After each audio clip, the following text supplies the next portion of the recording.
Hello, hello, wherever you are in the world. Today it is my immense pleasure to be interviewing Star Monroe, inspirational speaker, writer, therapist, coach, and headmistress of the exclusive Shine with Star. Oops, 1 second. Sorry, I had a piece of music that started all of a sudden, so I'm finishing what I was saying. So she is the headmistress of the exclusive Shine with Star Finishing School, a year-long luxury lifestyle transformation program for women ready to live their biggest, most opulent lives.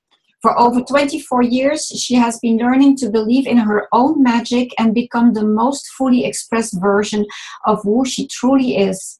Today, she teaches women all her hard-won secrets so that they can fall into trust with who they truly are and flaunt it, and then saunter their sexy ass into a life that brings them so much excitement that they can't even contain themselves. Star, welcome to the Woman Who Makes Things Happen show. How are you? I'm good, thank you. Thank you for having me, Agnes. You're welcome. It really is a pleasure. So one of the things that you had mentioned at some point is that the road wasn't entirely lined with glitter and gold. So tell me more about that. Is there anything special you want to share about your journey? Well, I suppose that to get here at 44, I've gone through various kind of obstacles and upheavals, and I've learned a lot from all of them. But I suppose it all kind of started in my teenage years. I was never really happy with who I was. So I entered into probably about a 10-year relationship with eating disorders. And then at the same time as well, I kind of, I was a lost soul. I didn't really kind of know who I was, and I was trying to find my way with, I suppose, partying, and I was trying lots of different jobs out. I entered into a marriage that I didn't love my husband or my ex-husband, and I had George, who's now nearly 16, actually. I was going to say 15. I know, it's near his, he's growing up fast.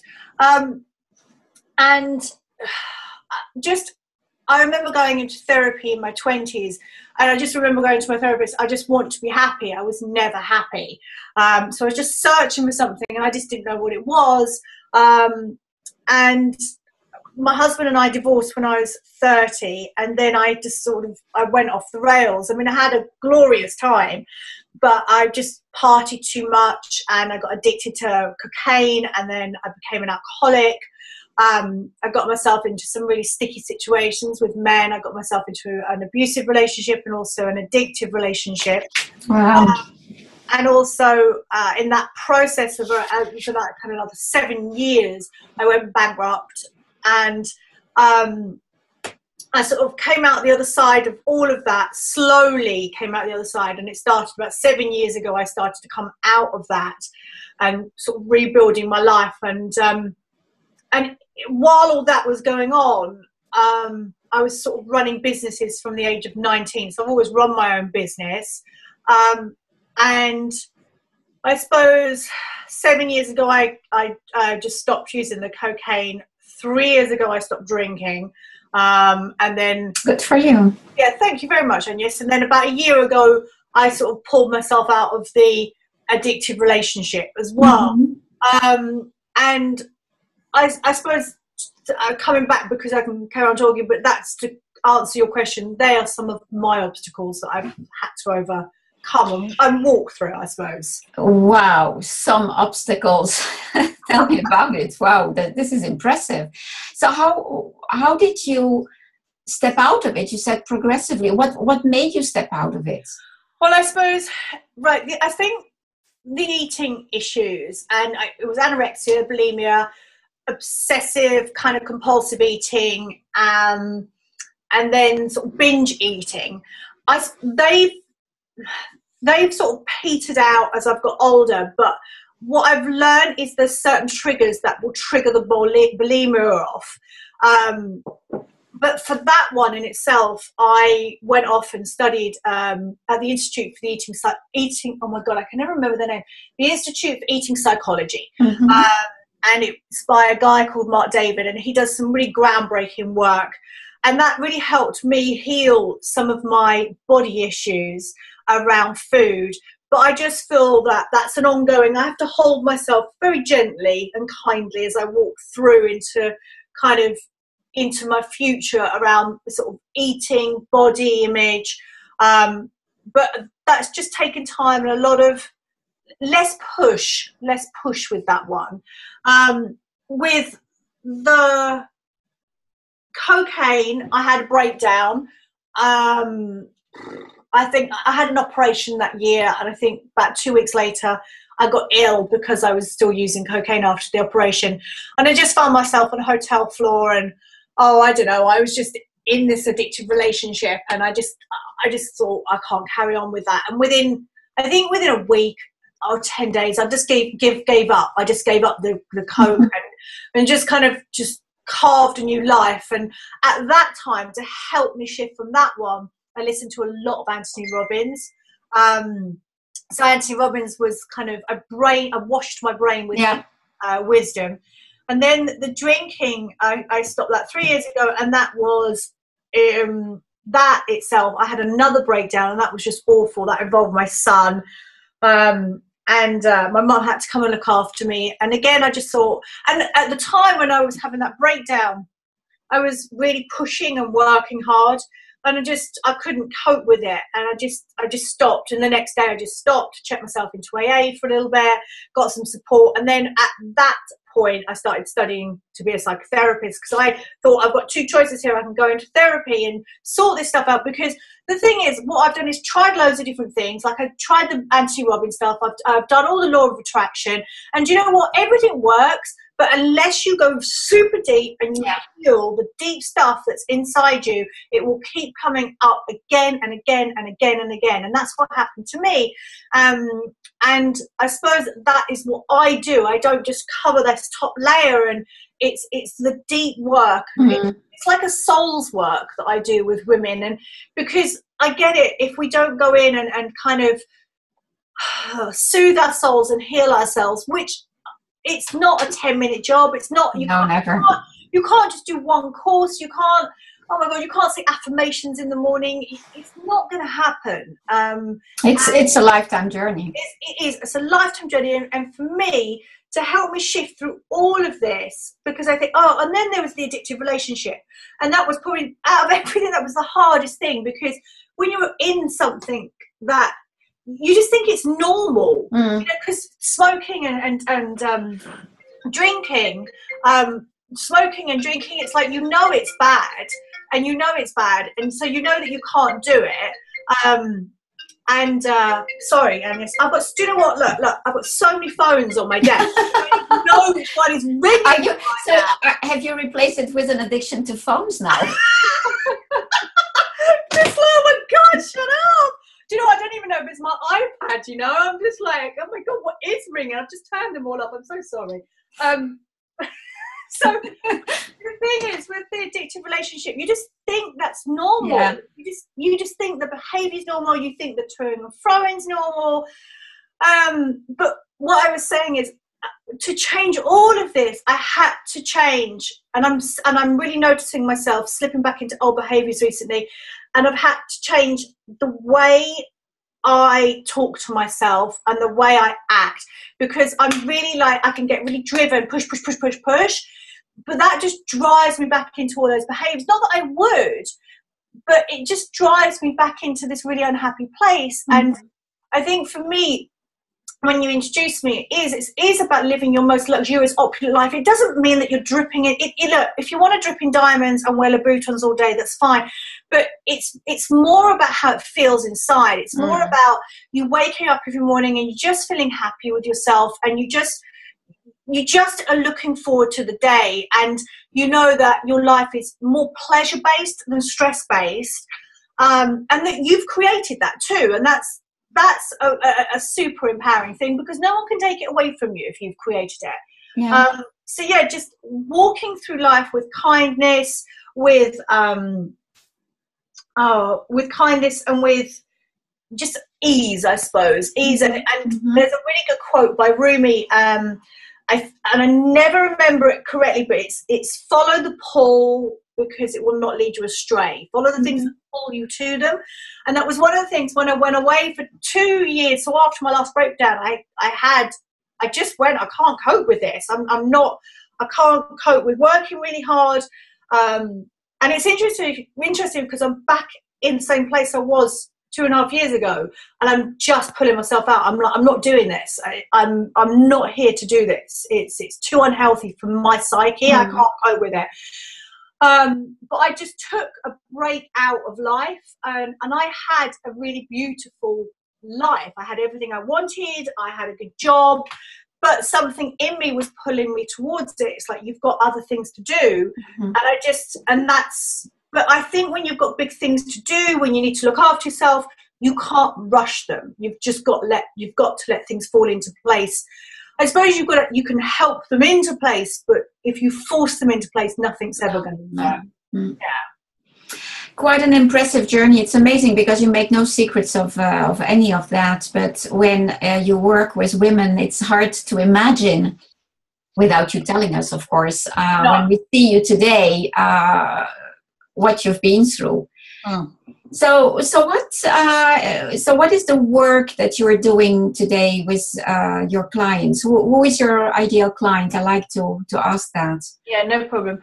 Well, my ideal client is, and I don't particularly want to bracket her too much, but for the 12-month experience with me, she's a successful 40+ career woman, whether that she's entrepreneurial, whether she's corporate, but she's got the success. So she's got outwardly, she's got the trappings of success, but inwardly she's not feeling it. She's flatlining. She's got it in a relationship. It's probably boring. She's sort of looking elsewhere, or she's single. I've got this real affinity for single women in their 40s, probably because I am, and also she's really seeking this. She's seeking another way, and I know that because when that woman finds me, when we do have that connection, it's such a beautiful connection. And I don't want to work with a lot of women. That's not my deal. I'm kind of, when I work with women, you get all of me. All of you. I can't do that when I work with a lot of women. I get overwhelmed. I'm pulled into many places. So, but the other thing is that, I've got the finishing school, and then kind of just sitting underneath is prep school, and prep school is open. It's a much more kind of wide-ranging kind of woman, and she could be anywhere late 20s all the way up to late 40s, I would have thought. And she keeps making mistakes. She's making mistakes again and again, and they're probably with men, they're probably with money, her body, and she's just not looking after herself. Well, she doesn't know how to look after herself, and that's the reason why I kind of deal with this, because when I've gone through all of this, no one taught me how to look after myself. I had to figure this all out myself. And when I talked to a couple of women that said, "Oh my God, you do all this, doesn't it come naturally to you?" And I'm like, no, it doesn't. I don't know how to look after myself. I've never been taught how to. We're not taught. Really? All I knew is I knew how to destroy myself, and then those patterns become so ingrained in you that again you think those are normal. So so what I've done, and the way I look at it, is my work is like a woman's Bible. It's like a woman's Bible. I'll teach you everything that I've learned, and it's not just by a book. It's like I've really gone out there. Yeah, it's your own experience, of course. Definitely. Yeah. There, it's on here. That's why the thing goes off. Oh my God! You found it. Yeah, definitely. I was just listening to you. Made me realize that twice in my life I could have been your ideal client for your school, because basically when I was in corporate I had all the external signs of success, but it wasn't working for me. I had that nagging feeling inside of me. I ended up leaving corporate, setting up my own business, and then after a few years I was back at square one, because I had a successful business, but something was wrong because I had chosen to work with corporate, and that didn't work for me. So it didn't feel good. Yes. So I have had it twice, in fact, and now it's really working. I'm working with women entrepreneurs, and now it feels good. Now I feel in alignment. Yeah. Good. So super. So I'm conscious that we're a bit stressed by time today, but what are the tips you would be sharing with women? What would you want to say to them to do and not to do? Okay. Do everything in your power. And I'm not sure where the woman is listening right now. So do everything in your power to start listening to yourself and start to cultivate trust, your own trust in yourself. Because when you go through life, everyone's going to have an opinion. Everyone's going to tell you what to do, but it always comes from their perspective. And that's what psychology is teaching me, and psychotherapy is that, you know, if there's a chair in between Agnes and I will never see that chair in the same way. We're coming at it with our own history, and we're never going to have our own perspective on it. So my number one thing is to learn to trust yourself, because that's so empowering. I'm not going to say it's not scary. It is really scary, but because you've got to learn to trust yourself. But it's listening to your intuition, listening to that quiet voice. And you could hone that just by starting to ask yourself questions. So one of my rituals, I always have morning and evening rituals, is before I go to bed. And sometimes I journal, sometimes I don't. I don't pressure myself anymore. But one of the things if I feel like I'm confused, I'll ask the questions. And when I went off and had a 2.5-year break and I did not know what I was meant to do, the question I asked every evening was, where would you have me go? Who would you have me talk to? And what would you have me do next? And I just left the questions out in the ethers and let them go. And then the answers, they may come, they may not, but sort of morning time, if I woke up early, and I am a early morning person, the answers sometimes came then. So I wouldn't say they always came, but the thing is, because I'm opening that out there, then I'm waiting for the answers to come. And also I'll see things in the day that will guide me as well. So I think trusting yourself, listening to your intuition is really key. And learning about yourself, like, the whole thing is the woman that I want to work with, she wants to master herself. She wants to be like the mistress or the madam of herself. Because if you don't know yourself, I couldn't imagine walking through life if you didn't know yourself. So it's just, well, you did. Yeah. So it's like, it's knowing yourself and having that intense curiosity to keep finding out more about yourself. Keep finding out more. Definitely. So trusting yourself and wanting to be the madam of yourself too. Any recommendation about absolutely not doing? So ask me that question again. Is there anything special that you would recommend that women absolutely should not be doing? I don't know, really. I suppose that if someone tells me, and still now, if they tell me not to do something, I'm more likely to do it. So I just think, and I watch this with my son as well, like he's 15 coming up for 16. The more I tell him not to do stuff, even though that I know he shouldn't be doing it, the more he kind of bucks up against me. So the more I just give people the allowance and the space to do what they want to do. You don't judge people. And the thing is that people are in different places all the time, and I'll talk to loads of different women every single week, and I'll know whether that woman is ready for me, and if she's not, that's fine. I'll just say, like, yeah, being ready is important. Yeah, and it's fine. You carry on doing what you need to be doing. Here's some advice. But more often than not, if people aren't asking for that advice, they don't want to hear it. So, and I just think, do you know what? Just do what you need to do. Do what you need to do. Become aware of it. Stop beating yourself up about it, and just kind of look at it with a little bit kinder eyes. Good, excellent. So the women you're working with, do you work with them in person, or is it virtually? How do you work with Okay, them? so I do for an hour. It would be virtually, so it's via Skype. I do a VIP day, and that is in person, and that is either in London or in America.